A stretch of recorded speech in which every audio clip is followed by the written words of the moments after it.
तो हेलो मुन्ना, आज हम पढ़ेंगे बैक ईएमएफ। ये ऐसी बला है जो अच्छों अच्छों को घुमा देती है। तो मोटर क्या चीज़ है, उससे पहले एक बात बताना चाहता हूँ। जैसे इस दुनिया में मेरी तरह अच्छे लोग हैं और तुम्हारी तरह बुरे लोग हैं, इसका मतलब क्या है? एनर्जी कंजर्वेशन हो रहा है, तो मोटर भी वैसे करेगी।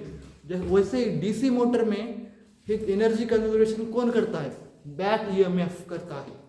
मतलब तुम सप्लाई दोगे आर्मेचर से, तो बैक ईएमएफ आएगा, उसे अपोजिट करेगा। मतलब ऐसे समझो, आर्मेचर सप्लाई मैं हूँ अच्छा इंसान और बुरा इंसान तुम, ईएमएफ एनर्जी कंजर्वेशन हो रहा है। ऐसे डीसी मोटर हम पढ़ने वाले, तो यहाँ लिखा भी है। जनरेटर का हम डिटेल में नहीं जाएंगे, सिर्फ इतना समझ लो, जनरेटर में वही काम मैग्नेटिक ड्रैग करता है जो एनर्जी कंजर्वेशन होती है। ब्रह्मांड में एनर्जी कंजर्वेशन बहुत इंपॉर्टेंट है। जैसे पॉजिटिव है तो निगेटिव भी होगा कैंसिल करने के लिए, पता है ना? अच्छा इंसान हूं मैं, बुरा तुम हो। तो ये देख, इसे देख के क्या लग रहा है?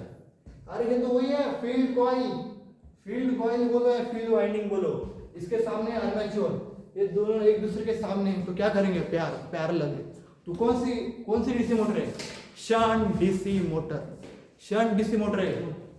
तो ये जो फील्ड कॉइल है, तो फील्ड कॉइल में शंट वाली है तो नाम देंगे शंट फील्ड। तो तीन काम बहुत इंपॉर्टेंट है। सबसे पहले शंट फील्ड जो होती है, तो शंट फील्ड क्या करेगी? मैग्नेटिक फ्लक्स को प्रोड्यूस करेगी। उसी मैग्नेटिक फ्लक्स में आर्मेचर घूमेगा। आर्मेचर जब घूमेगा तो फैराडे बाबा आएगा और तुम्हें अपना प्रसाद देगा। फैराडे बाबा तो क्या आएगा? Faraday law of electromagnetic induction. तो ये क्या बोलेगा? Induced EMF in armature supply.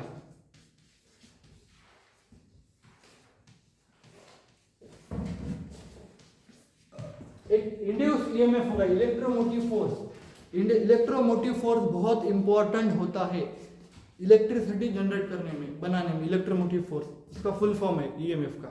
तो क्या होता है? जो शंट फील्ड है, फील्ड कॉइल मैग्नेटिक फ्लक्स को बनाएगा।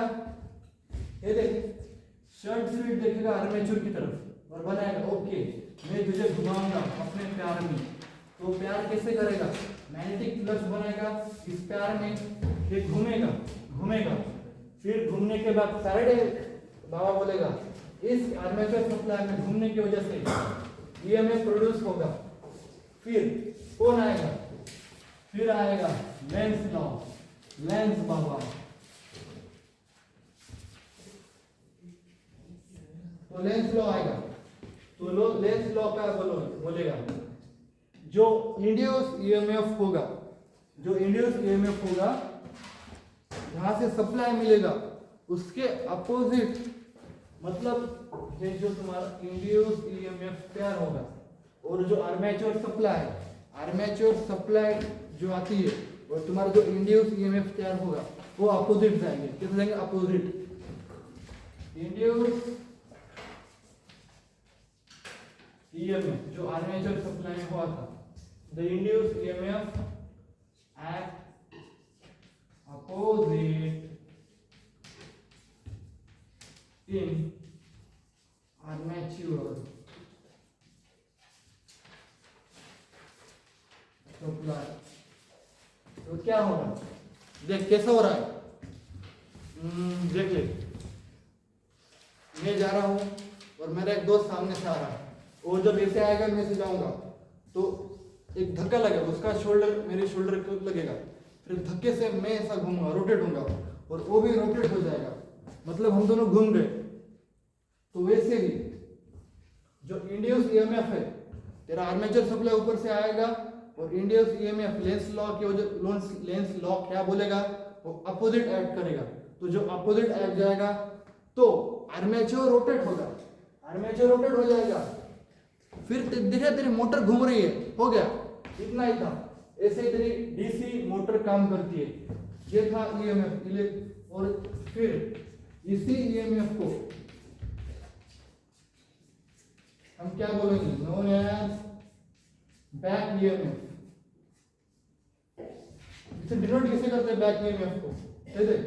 ई और नीचे छोटा सा बी, बी मतलब बैक, ई मतलब ईएमएफ, तो इसे डिनोट करते हैं बैक ईएमएफ को। और इसका एक इंपॉर्टेंट पॉइंट है, बैक ईएमएफ ऑलवेज जो हम अप्लाइड वोल्टेज करते हैं उससे लेस होगा ऑलवेज। तो इतना ही था बैक ईएमएफ। अगर वीडियो अच्छा लगी तो लाइक कर दो।